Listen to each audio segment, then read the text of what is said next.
Hello, everyone. Welcome. On behalf of the Time Session, my name is Neeraj. I'm associate in Time Session and the SAARC Journalist Forum. Thank you for joining us for this special discussion on the recent proposals affecting the I visas for the foreign journalists and their implications for the press freedom and the international media. We are delighted to have a distinguished audience of the journalists, editors, media professionals, and the member of the SAARC Journalist Forum joining us across the South Asia and around the world. So we are also honored to have Raju Lama, President of the SAARC Journalist Forum. And the distinguished guest today is Mr. Ian Williams, President of the Foreign Press Association of the USA. Mr. Williams is an award-winning journalist, author, and veteran foreign correspondent with the decades of experiences covering the international affairs, diplomacy, and the United Nations. He has been leading voice advocating for the press freedom and the rights of the foreign journalist working in the United States. So, Mr. Williams, thank you so much for taking time to be with us today. So, I just wanted to open the questions. So, to begin with, Mr. Williams, could you please briefly explain what the proposed changes to the USI visa for the foreign journalists and why the Foreign Press Association felt it was necessary to issue the public statements? Well, the proposals, a revival of proposals that were made a couple of years ago, which we stood up against and which were dropped happily. Um, and they restrict journalists' ability to stay. In the past, the journalist visa, the I visa, allowed journalists to stay for the duration of their contract. So if you were running a bureau and you had a 5-year contract, your visa was for 5 years. It meant you could bring your family over, your children, your spouse. You could send them to school. You could buy you could get a house, long-term property, and more importantly, professionally, to build up the type of contacts you need as a journalist. If you're a financial journalist, you want to know who the analysts and bankers are, and you want to know people in the stock markets. Similarly, if you're covering education, you'd want to know people in the educational field, and those are things that you can't just build up from a helicopter visit. This the contacts you have to cultivate, as every real journalist knows. So this new proposal is basically after 240 days, the journalist would have to reapply for a reaccreditation and to allow them to stay. And this causes lots of problems because, first of all, there's the uncertainty. Anybody who's had any dealings with the federal bureaucracy, uh, any bureaucracy anywhere, of course. I've been to South Asia as well, but the U.S. federal bureaucracy is equally bad, and the you'd almost have to, the minute you got your first visa, you'd have to reapply for the second Yes. ready, and you still wouldn't be assured of getting it. And the whole process is so involved, it allows for the type of prejudice that we've seen from this administration. But why should we give you a visa? Because you wrote nasty things about us last year. It's form of political censorship as well as social harassment. In the case of China, it's down to 90 days, and it really makes you wonder what this administration thinks, because they're cozying up to Putin. They're being vicious about China at the same time that Trump is saying that President Xi is a wonderful person. And I know that the Chinese media are state controlled, but I've also been through our membership and through my previous membership of the UN Correspondents Association, we've known a lot of Chinese journalists. And they find that exposure to press standards in America, even though they're under siege, the press standards, I mean, has been very vivifying. I've actually helped several Chinese journalists over the years defect by writing them references to go to Columbia J School, because once you've seen New York, it's very difficult to go back to an area where you're heavy with censorship. Now the transition doesn't look so different, I must say, the way things are going. But at the same time, it's counterproductive, and all of these proposals, they give me the impression of not having been considered. The journalists are lumped in with others, and what we're dealing with is a sort of reflexive anti-foreigner, anti-immigrant instinct on the part of the officials. Presumably the same ones that did Musk's bidding in Doha last year, carving up all sorts of government programs that they felt were ideologically unsustainable. And in this case, it's aimed at the journalists. The people who've drawn up the proposals have no idea how journalism works, no idea how the present system works, and I don't I'm torn about whether they're being malicious because these people don't like journalists and they don't like foreigners, so that puts us in the double bind, or whether they're just stupid. They don't really consider the consequences. And, it could be a creative mixture of both of them because often malevolence and foreigner hatred goes along with stupidity. So it makes it very difficult. We put in arguments last time. We're going to put in arguments again this time. And our sister journalism organizations in the United States, the domestic ones as well, Committee to Protect Journalists, the Society of Professional Journalists, Overseas Press Club, and others, are all coming in on our behalf on this one. But there are aspects which I think haven't been considered that much. The United States, under the Headquarters Treaty with the UN and the World Bank and other international organizations, is committed to allowing in press to cover these events. So there's a resident press corps at the United Nations. How are they affected by this? Can they, do these rules affect them? In which case, the US is in breach of the Headquarters Agreement. Not that the US has worried much lately about being in breach of UN agreements, but it's a disturbing point. I'm working on trying to get the United Nations involved on this. But once again, our problem when we raise these issues is we don't know how effective it's going to be.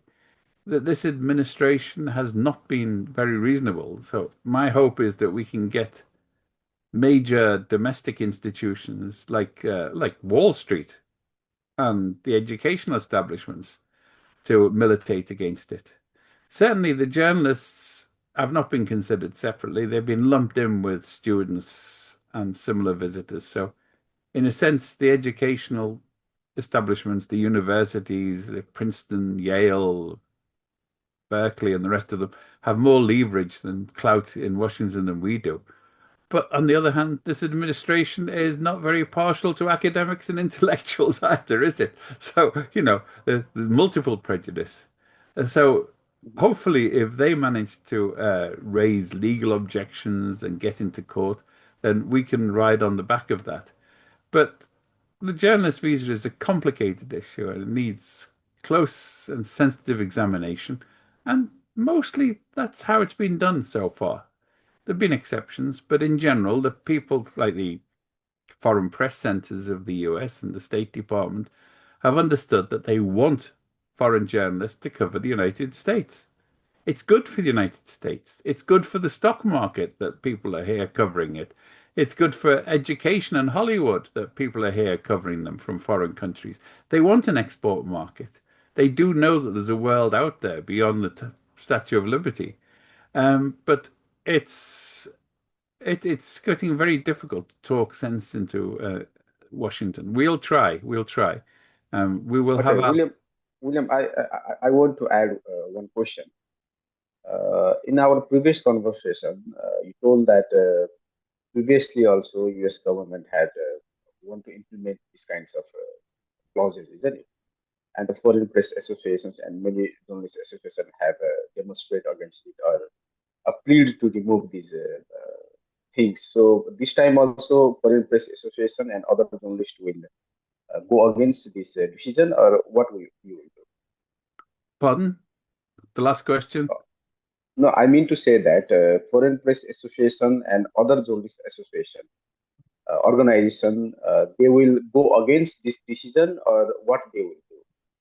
Well, they will go against it. I think it's bad for everybody. It's it's it's it's bad just in terms of convenience, but more importantly, it really stifles press coverage of America, of the United States, and it's counterproductive.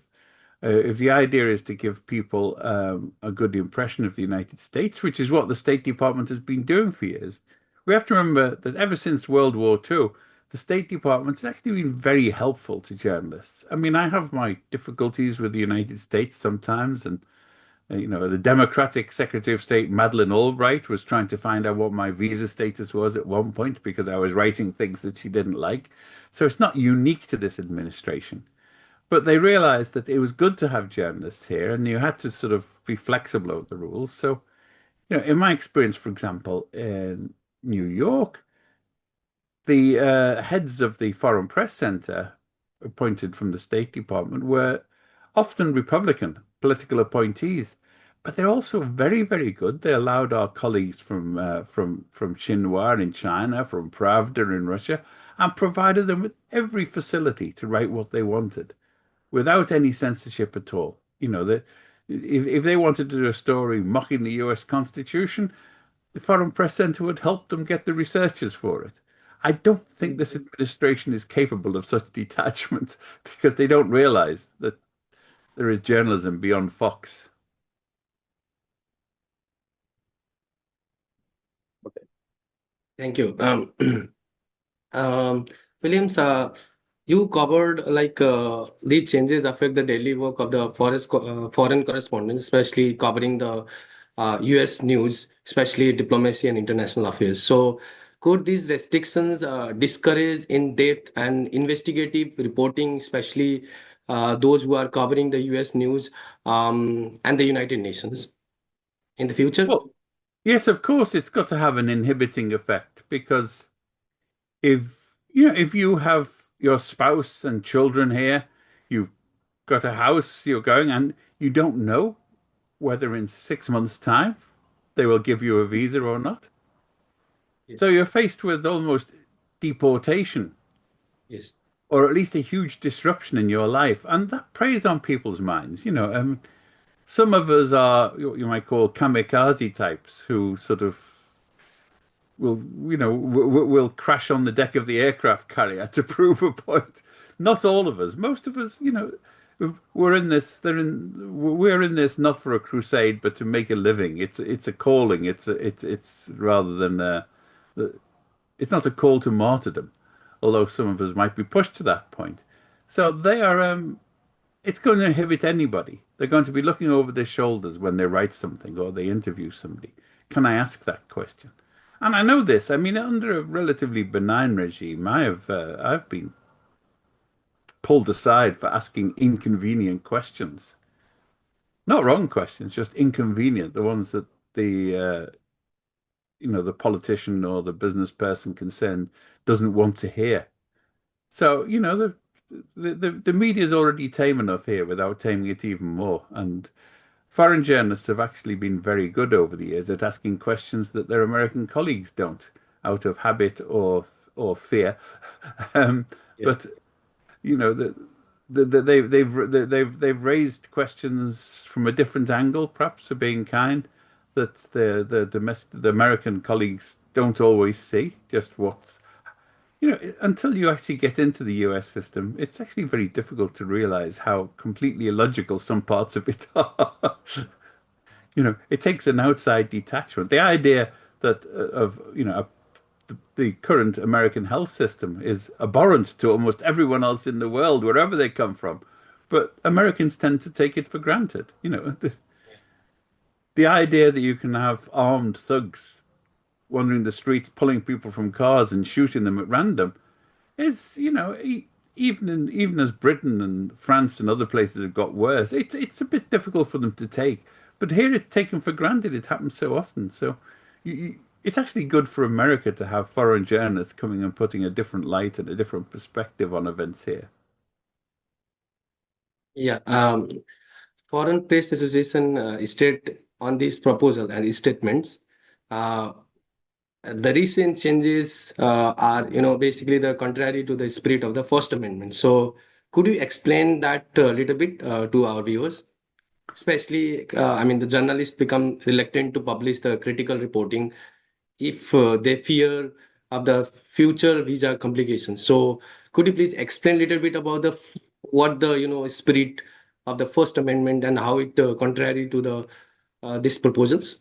Well, the First Amendment is the one that guarantees freedom of speech and says that the Congress shall not make any laws inhibiting freedom of speech.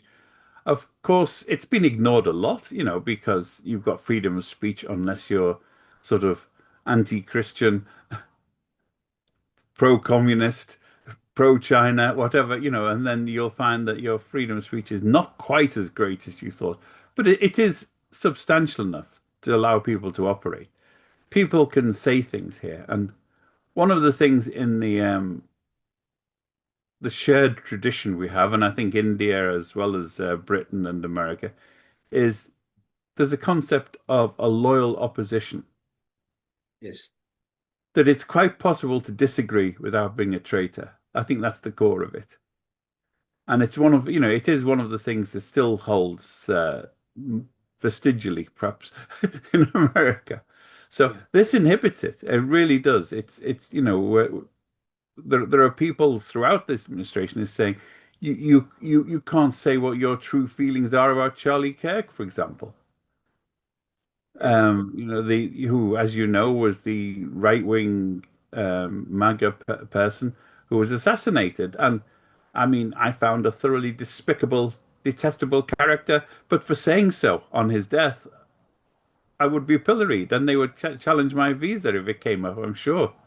There are people who lost their jobs all over the country because they suggested that Charlie Kirk was not a saint. Okay.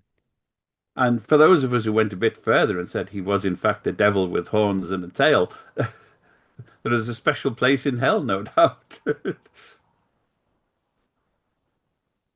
So the First Amendment is crucial, and Americans preach it a lot, even if they honor it in the breach more than the observance. So we're hoping that by invoking the First Amendment, this will get people along with us.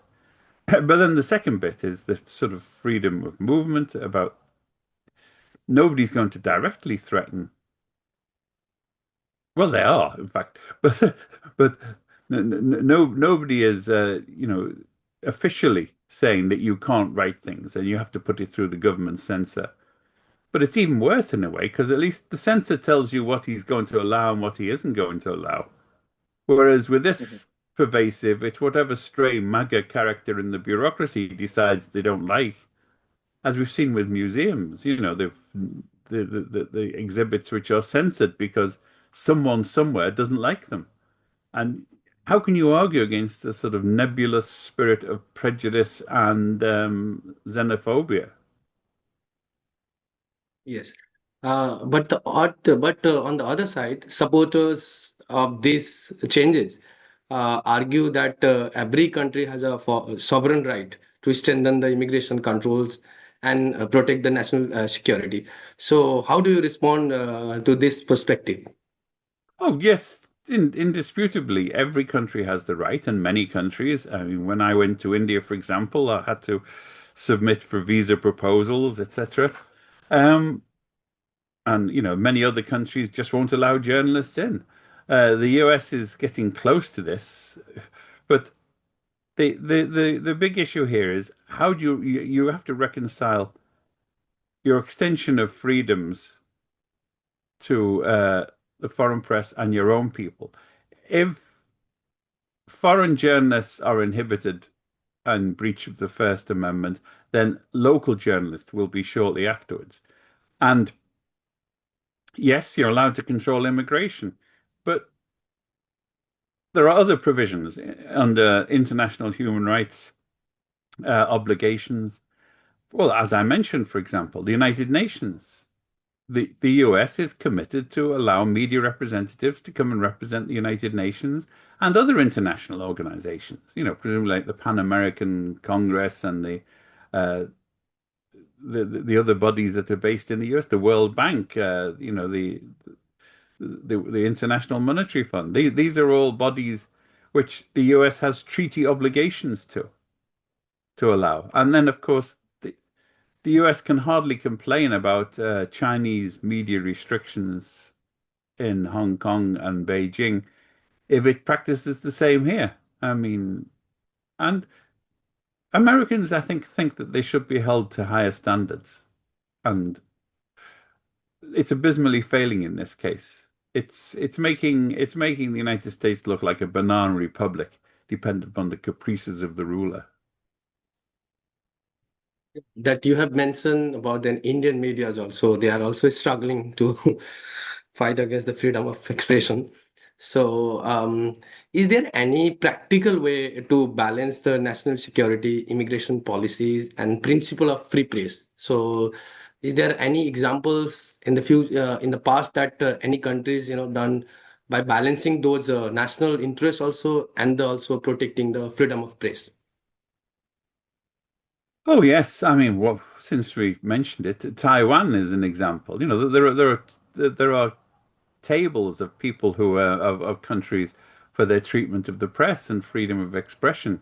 And Taiwan is always near the top of them, but other countries in Europe, the Scandinavian countries, all maintain exemplary standards and they allow journalists in.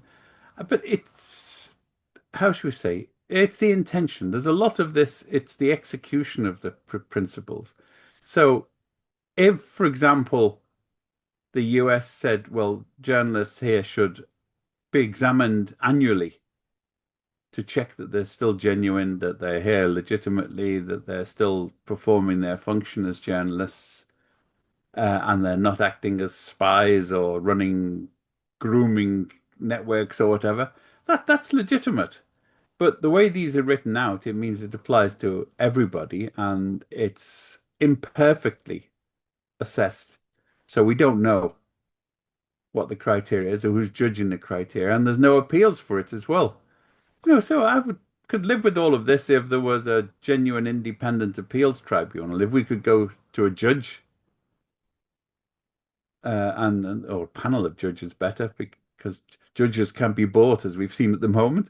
But if we could go to a panel and say, this is my case and they're wrong, and get speedy decisions on it, then it wouldn't be so bad.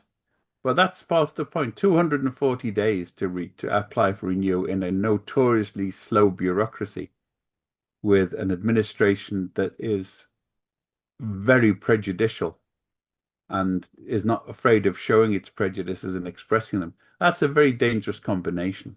So in practical terms, this means government censorship, which goes totally against the First Amendment. Basically, we are running out of time, so I have to conclude. I have basically a last questions before moving to the uh, any questions to the panel. So, you are also reference to the UN headquarters agreements also.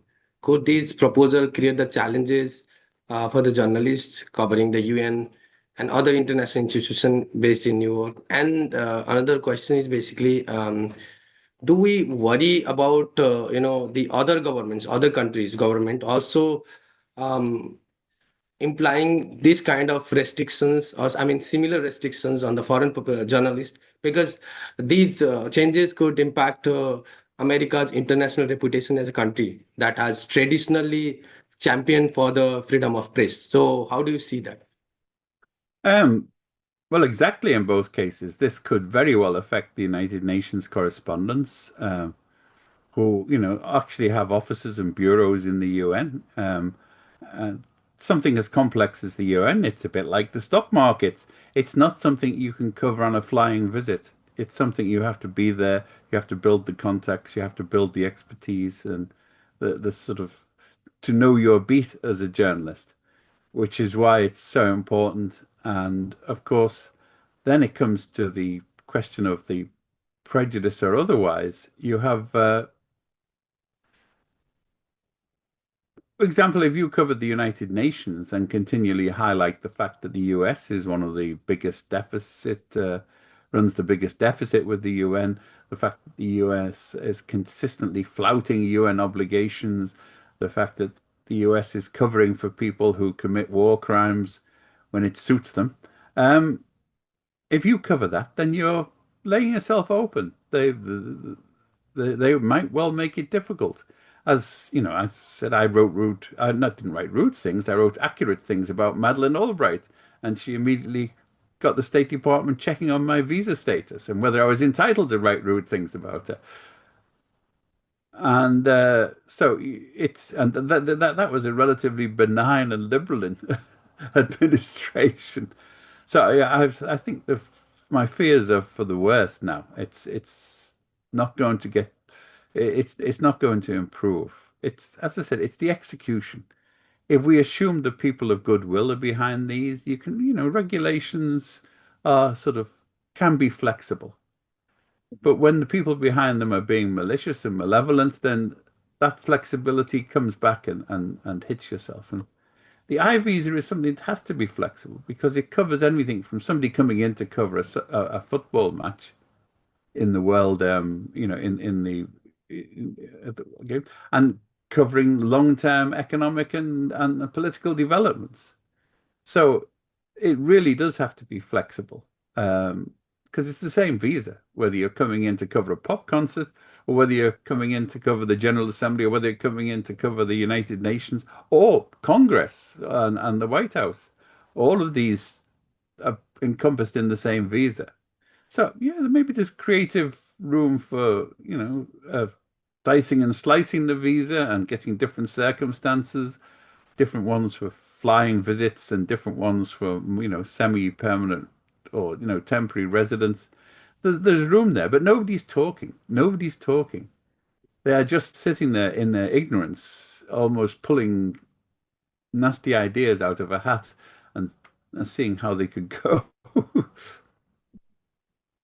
Okay, thank you, William sir, and then Neeraj Lopani. Where Okay. we discussed the very critical and current issues regarding the journalist problem in US. So actually, Neeraj is the very young journalist. So he had a with the nice conversation with William. So thank you, William, to attend our interview. Okay, it's been a Thank you. pleasure. And Yeah, thank you, Williams, for sharing your valuable insight with us today. okay, Yeah, thank you, we Niraj. appreciate your time. Thank you, Raju. Thank you. Okay, bye.